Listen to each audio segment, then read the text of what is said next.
హనుమకొండ జిల్లా వర్ధనపేట నియోజకవర్గం గుండ్లసింగారం ప్రాంతంలో కూడా 360 గుడిసెలను ఈరోజు ఉదయం 5 గంటల నుంచి తొలగించడం పట్ల స్థానికులు కూడా తీవ్రంగా ఒక అభ్యంతరం వ్యక్తం చేస్తున్నారు.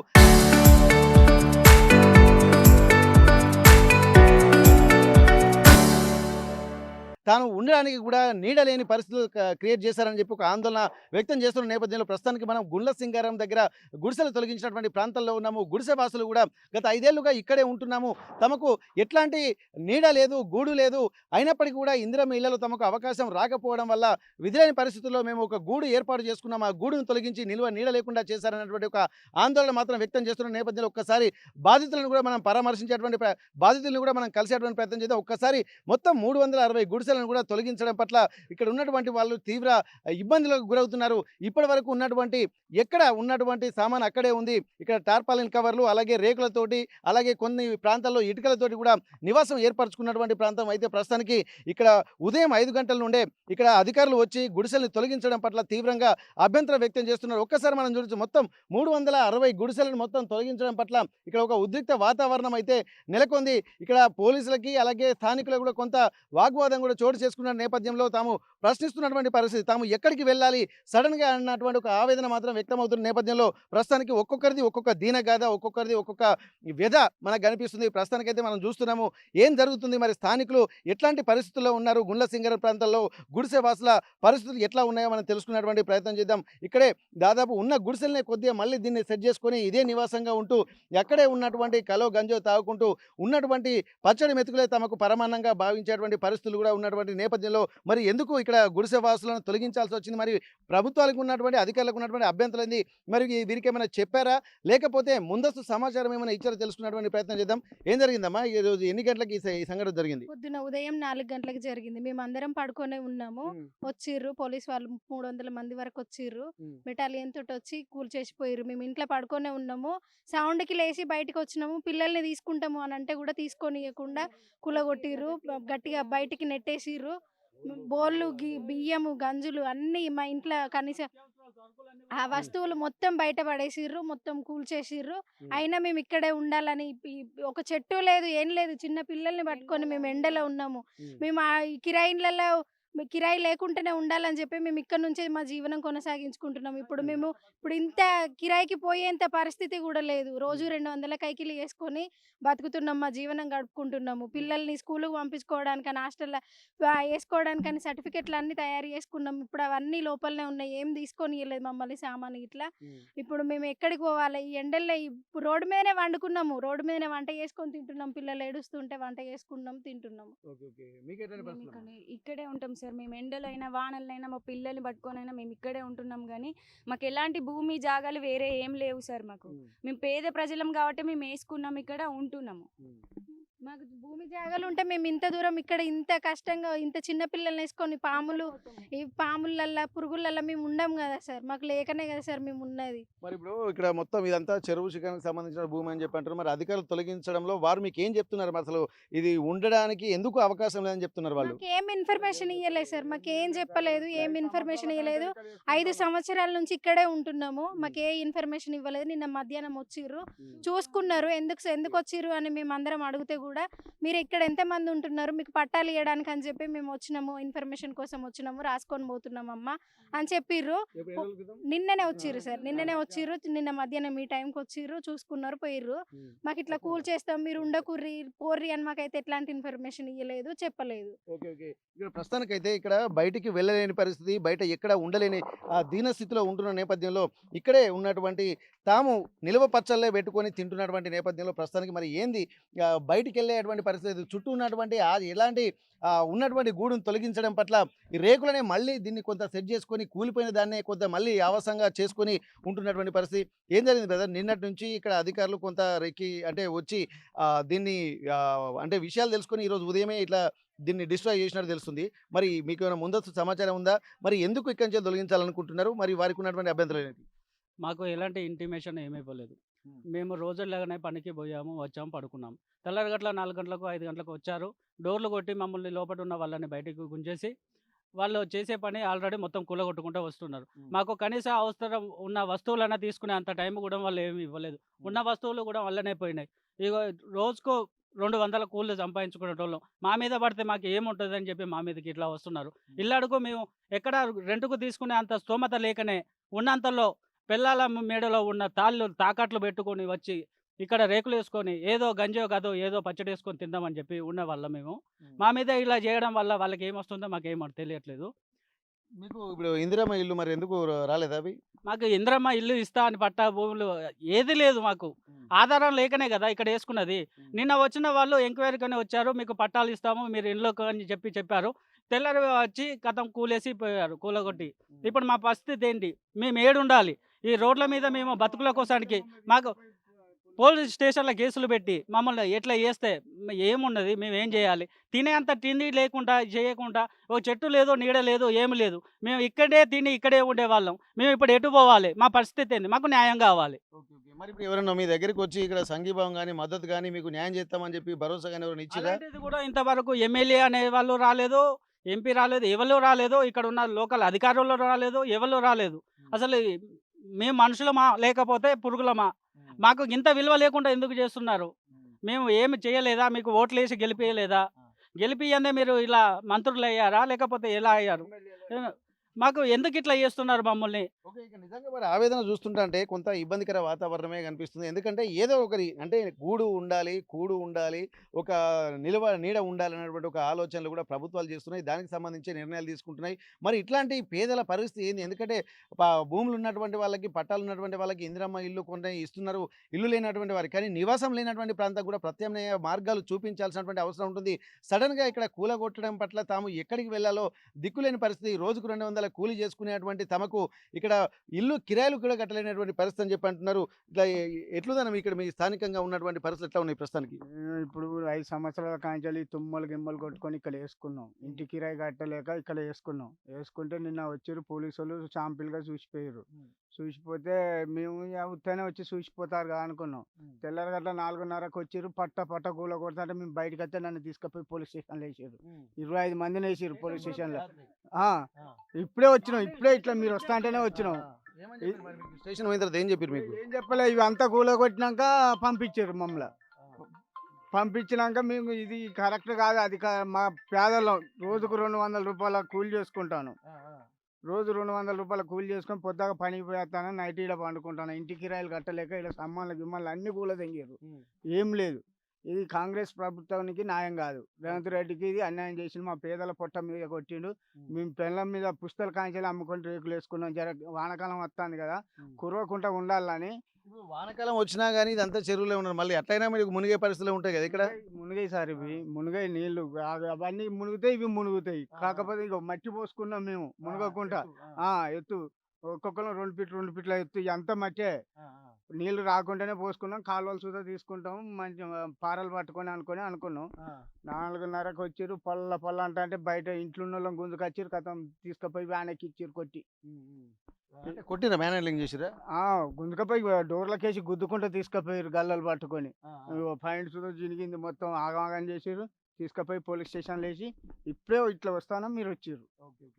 ఇవాళ మాకు అసలు భయం, గుండె దడ ఉన్నది, నాకు స్ట్రోక్ ఉన్నది, నాకు అసలు ఏమైతే అనిపించింది నాకు. ఓకే. ఓకే. ఇక్కడ చాలా మంది ఒక్కొక్కరిది ఒక్కొక్క దీన స్థితి. ఎందుకంటే చాలా వరకు ఇబ్బందికర వాతావరణం ఉందని చెప్పి అంటున్నారు.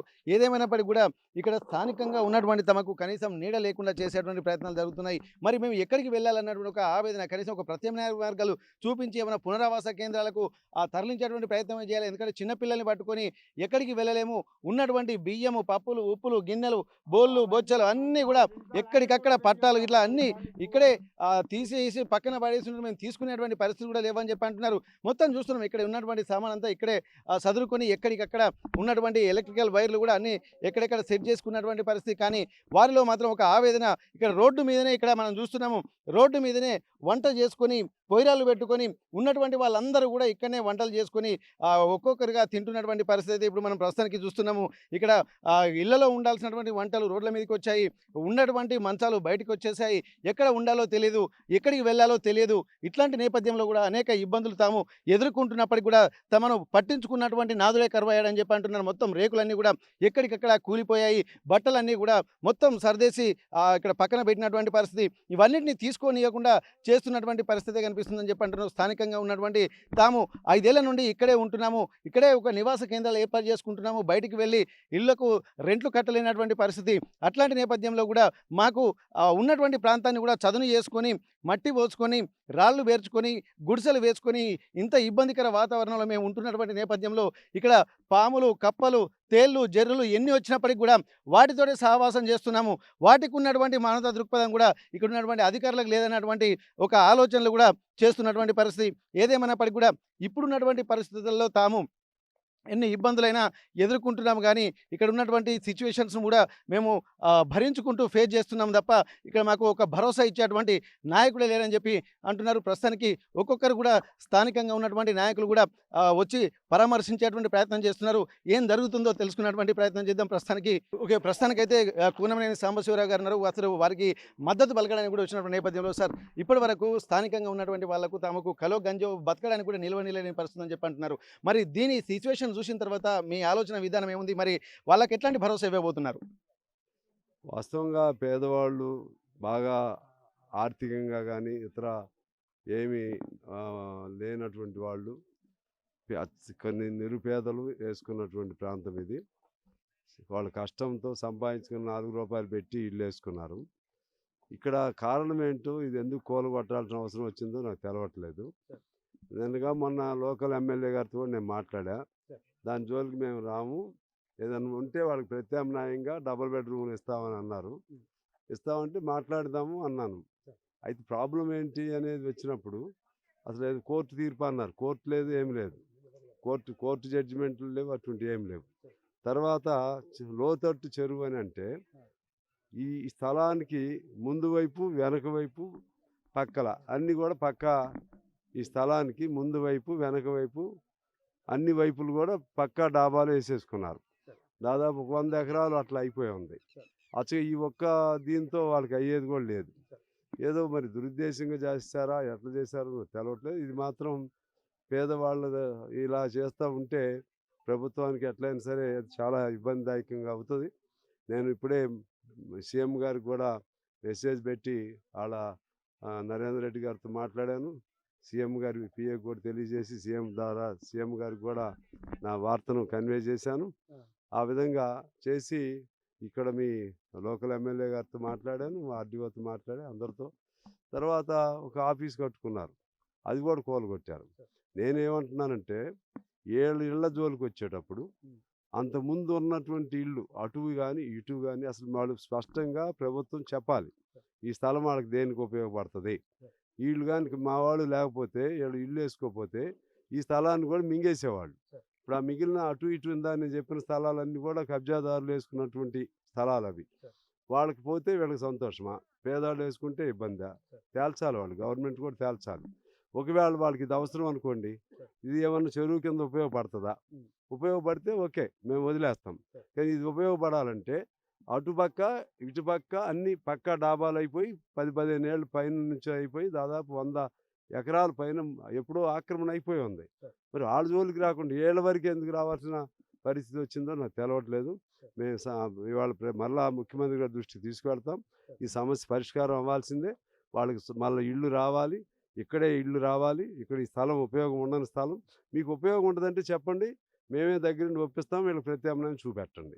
మీకు ఈ స్థలం ఉపయోగం లేకుండా దీన్ని కూలగొట్టి వీళ్ళని ఎండల్లో పడి కింద వాళ్ళు రోధిస్తున్నారు.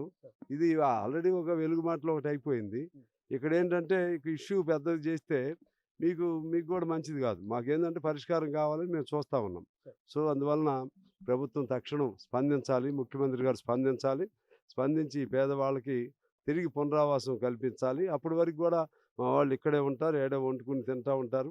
రోజు కూడా ఎల్లుండి నుంచి ధర్నాలు కూడా వరంగల్లో ప్రారంభం అవుతాయి. వరంగల్, హనుమకొండలు 2 చోట్ల కూడా ధర్నా కేంద్రాలు కూడా ప్రారంభమవుతాయి. సమస్య పరిష్కారం అయ్యే వరకు కూడా వదిలిపెట్టమని చెప్పి తెలియజేస్తున్నాం. సార్ ఇప్పుడు హైదరాబాద్లో చూసినట్టయితే ఇక్కడ హైడ్రా అని చెప్పి అంటున్నారు. మరి ఇక్కడికి వచ్చిన తర్వాత ఇది కూడా వాడ్రా కూడా తీసుకురావాలని చెప్పి కూడా చెప్తున్నారు. ఎందుకంటే ఎక్కడ చూసినా పేదల ఇళ్ళ మీదనే ఇక్కడ పడుతుందని చెప్పి ఇటు హైదరాబాద్లో ఒకవైపు ఖమ్మంలో ఇప్పుడు మళ్ళీ వచ్చేసరికి వరంగల్లో జరుగుతుంది. ఇక్కడ ఉన్నటువంటి కాజీపేటలో ఉన్నటువంటి గవర్నమెంట్ భూములను ఇందిరమ్మ కాలనీలకు కూడా వైఎస్ఆర్ కాలనీలకు కూడా ఇట్లా చేస్తున్న నేపథ్యంలో మరి ఈ మధ్య కాలంలోనే వరంగల్లో జరుగుతున్నటువంటి పరిణామాలను ఏ విధంగా చూడొచ్చు సార్?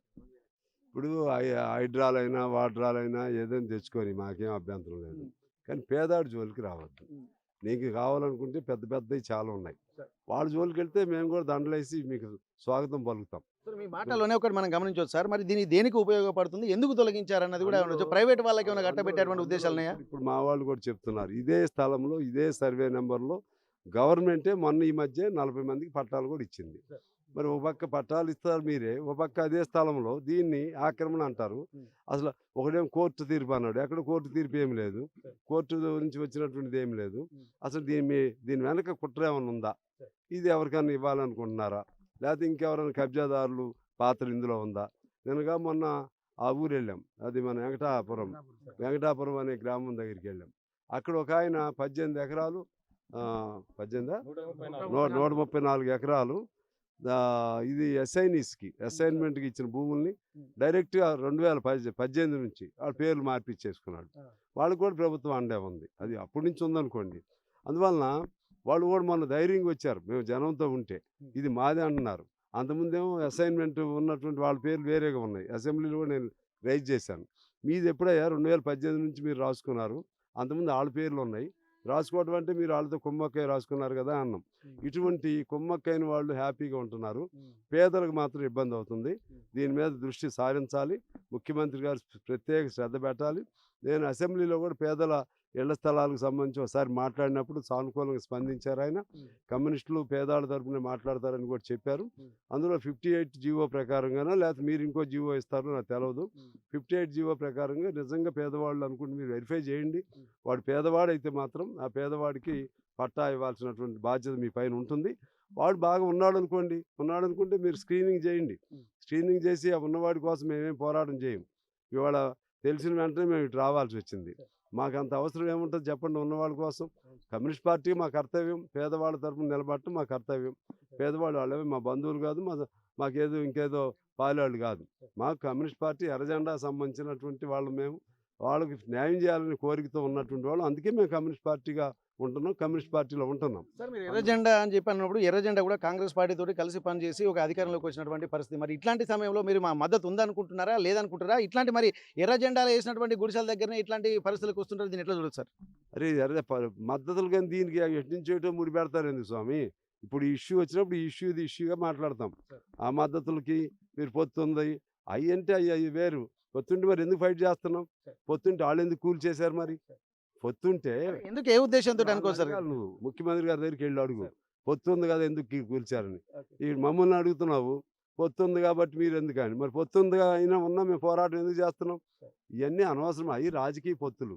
ఇక్కడేం ప్రజా సమస్యల పైన దీన్ని ప్రజా సమస్య వచ్చినప్పుడు ఖచ్చితంగా ప్రజల తరపున ఉండే ఆ ప్రజలతో మా పొత్తు ఉంటుంది.